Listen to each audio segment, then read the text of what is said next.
So not only do I work with this queen, but I have been one of her biggest fans forever. She is the voice of all of the amazing freestyle music that you hear all the time. Judy Torres.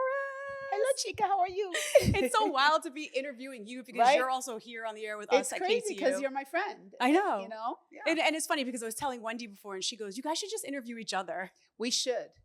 That would be interesting. A good day. It would. Now, I saw that you posted on Instagram, I think it was yesterday, that you've been singing for 38 years. 38 years now professionally, yeah. That's incredible. Yeah. And I've been at KTU for 26 years. I was going to say, since like the beginning. Yeah, almost since the beginning, yeah. Pretty much. Definitely. And you've obviously been to tons and tons of our Beatstocks. The Beatstock, what people need to understand is that the energy about Beatstock is very different than any other experience in a concert that people will see.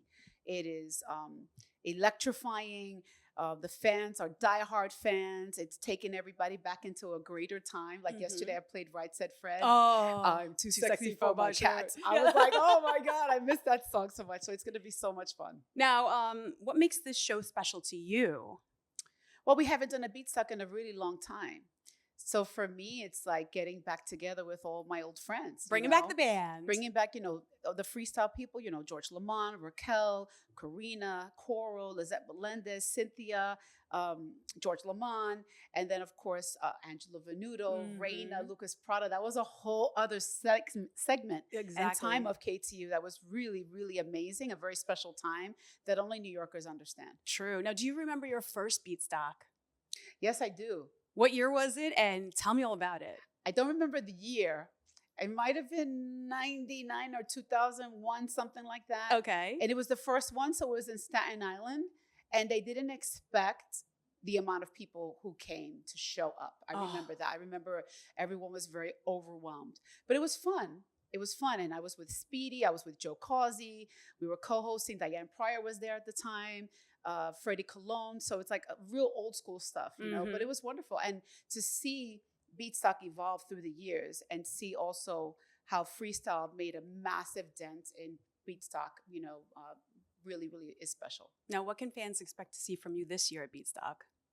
They can expect to see a much more confident person, that's for sure. Oh, yeah, what's bringing on the confidence? The first Beatstock I was just terrified. Nervous, I'm sure. I'm always nervous. And when I perform, I'm always nervous. And what I tell myself is nervousness means you care. So if you're nervous, it's a good sign. To me, if you stop being nervous, you've lost that thing. I agree, because I still get nervous at times. It's weird. You got to have a little edge. You got to feel like, oh my God, I hope they like me, But in the beginning, I really didn't know who I was as a person, I guess you could say, or as an artist. So what can people expect? They can expect what they want to hear. They want to hear the freestyle hits. They want to hear No Reason to Cry. They want to hear Come Into My Arms, Love You, Love Me, Faithfully. And then I'm going to put together a very special show tape just for Beatstock. Really? So I'm working on that A little surprise for us. So that this way, anyone who's seen me perform before, even though they're going to hear the same songs, they'll hear it differently. So hopefully that'll be a really cool thing. That's incredible. Now, I know that you've duetted with a couple of people on the lineup. Are you planning to bring out any duets on stage? Well, if, anytime anybody asks me to jump on stage, I will jump. If George Lamont asked me to jump on stage. Which I'm sure he will. We just performed at a gala together, and he was performing I Believe in Love that he remade by Paula Cole. And I love that song. And I told him when he remade it, oh my God, it was one of my favorite Paula Cole songs. And I can't believe I didn't think of that. Why didn't I think of that? And then, so anyway, he was performing and he invited me up on stage. And I was like, what? And on my Instagram, that video probably got more views than anything else. Maybe you should make a remake of it. Maybe we should. Are you talking to George? Yeah. Talk to George. Yeah. I'm thinking that there should be a remake with you on it. That would be awesome. I mean, why not? You know what I'm saying? Especially with all those hits. Yeah, I'll sing anything with George. George is an amazing performer. He's a beautiful artist. And, he has this swag about him that he doesn't really move too much. It just, kind of goes like this. He's got his bop. The women are like, So, yeah, but he's fun. Now, when you go out to perform on stage, do you have any maybe some rituals that you do, any pre-performance things to get you ready? Oh yeah. I always like to look at the crowd first. I'll, go to the side of the stage. Do a little peek. You do a little peek because you want to know what you're getting. You want to see how it feels. And then, I won't do any show without a prayer. If I don't do that prayer, and the prayer is kind of like just thank you. Thank you for this opportunity. Thank you for the people that are here. I hope they enjoy the show. please bless my voice, protect it at all costs, that kind of stuff, But I don't feel complete. I don't feel ready to go unless I do. And when I do perform without praying, oh my God, it's not that it's a disaster, but I definitely you feel don't, off, right? Yeah, you feel a little off. You don't feel that confidence. So it's important to me. Interesting. Now, obviously, as the queen of freestyle, how do you keep evolving into a genre that's so rooted in nostalgia? You just remember that it's nostalgia. I remember years ago, I redid my show tape to sound very EDM, like Faithfully, Yep. And I thought it was the best idea in the world. And I went on stage and I did the show, and I got so many messages. Thanks to social media, they will tell you how they feel. And they were like, Judy, what did you do to the songs? Just play them. So I've learned they want to hear it the way they remember it. The original.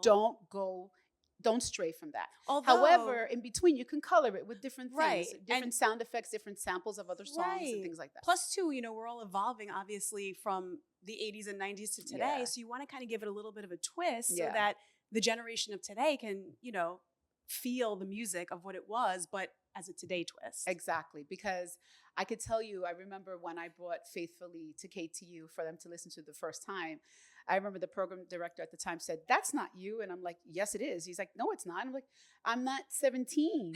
When I recorded No Reason to Cry, I was 17 years old. And you can hear it. I could tell I'm a Latina from the Bronx because I got that nasal thing going on. Aww. Happiness between you and me. It's like. With the accent. You know what I mean? So when I perform it, I still have to kind of keep that a little bit because I know they want to hear it the way they remember it. That's true. Mm-hmm. That's true. Now, if there's one thing about you, because I know that you're super open, especially on social media, you pretty much divulge everything to your fans, which I respect you for. And that's great because people want genuine and real.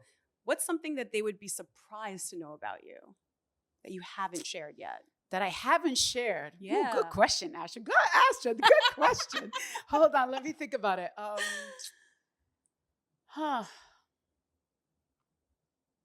Once I find a show on Netflix that I love, I will binge watch. Really? What are you binge watching right now? Or what have you just finished? Oh, Well, I was late, but it was on Hulu. I just finished Handmaid's Tale finally. Okay. Yeah. I've never even started it, so. Girl. Yes. That's a good show. Okay. You need to see it. Every woman should see that show. I know that Taylor Swift did do, her song was featured in it. Oh, yeah. And they were loving that. So I remember that whole part. Yeah. But again, I didn't see it. So I just saw the clips on TikTok, Another thing that you do, you spread a lot of positivity to people. How do you stay positive on rough days? Because I don't know, you get to a point in life where if you take the time to look back at all the bad things that have happened to you, you suddenly realize holy crap, I'm still here. I'm okay. It's not as bad as I thought it was going to be, and my faith plays a big part of it also. But really, it's just I look at life all right, I'm going to get deep. Can I get deep for a second? Yeah. Okay. This is how I see life. I am a spiritual being having a human experience, which means my human experience is limited, right? We're all going to die. Mm-hmm. But for some reason, I was chosen to be here, during conception, all these sperm come and then one makes it with one egg, and that's me. Yeah. So I'm a damn lucky girl to be here. So the way I see it is, while I'm here, it's kind of like a game. I'm supposed to have some fun, but it's also what is my purpose? Find my purpose and live that. And I think because I have found that, it just allows me to be positive about everything. I love it because you're also such a motivational speaker as well. So it's I'm a life coach too. Yeah. So it's you take the negative and always turn it to positive. But the negatives are just lessons. There's no failures. Everybody has a bad day. Don't trust me. I've had the ugly cry. But for the most part, you start to realize, you know what? Anything bad that happens to me, life is not happening to you. It's happening for you. Right. And if you could look at it like that, then you'll get through everything. If you just ask, what's the lesson? What did I learn here? That will help you get through everything. Speaking of, what have you learned about yourself over the years that you wish you knew earlier on in your career? I wish I knew earlier on not to compare myself to other people. And that should be every day in life too. Comparing yourself to other people is the most dishonorable thing you can do to yourself because you're the only you. Right. And if you're trying to be someone else, you're wasting that time. it also is like a waste of energy because you could be using that energy to better yourself. So the only one you should be competing with is you. And once you get that, it's like all of a sudden you're like, okay, you know, of course I'm never going to have Cynthia's long Pantene hair. You know, I always joke about that. Although you can put extensions in. I always pick about Cynthia. I love could it. put extensions in, but I haven't. I embrace the curly hair. You do, and you do it well. But you know, it's like, yeah, once you realize, you know, this is me, and I'm the only me there's gonna be. The best thing to do is just do your best to be your best, and that's it. I like that. Now, obviously, since freestyle is your thing, if we could name a freestyle song about your life, what would the title be? No Reason to Cry. Really? That's it. That was a title for my one-woman and show. And you've just embraced that that's for it. life. Yep. And why?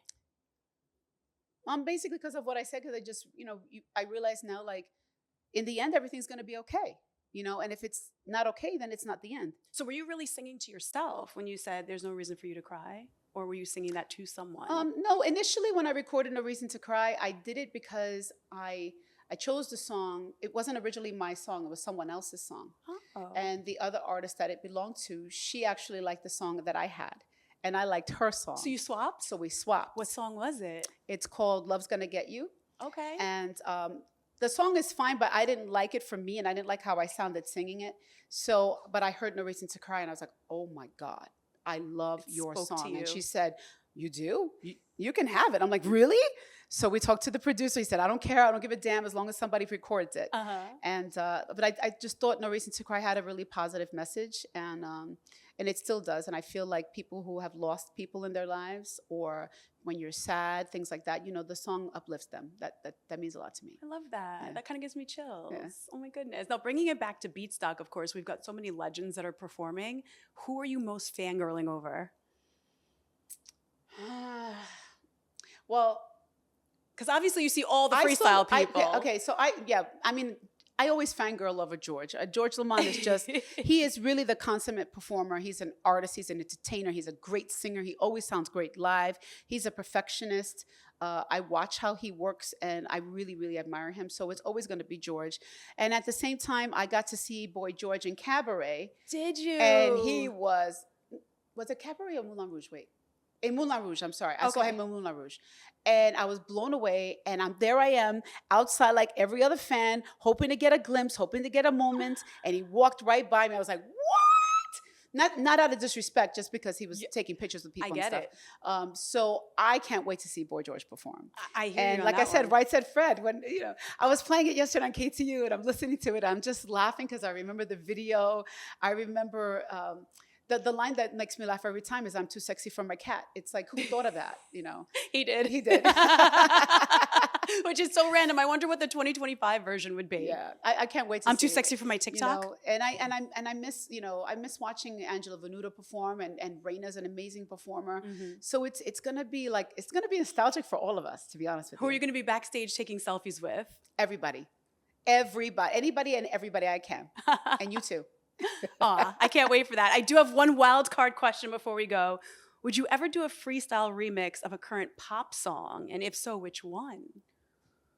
Ooh, oh. Okay, it's not that current, but Chandelier by Sia. If we could do a freestyle version of that. That would be sick. That would be hot. Can we work on that? Or Dua Lipa. Which one? Rules. Yes. Yes. Those can we work on those? Yes, I think that'd be really... If you know a producer, let's go. I know a few.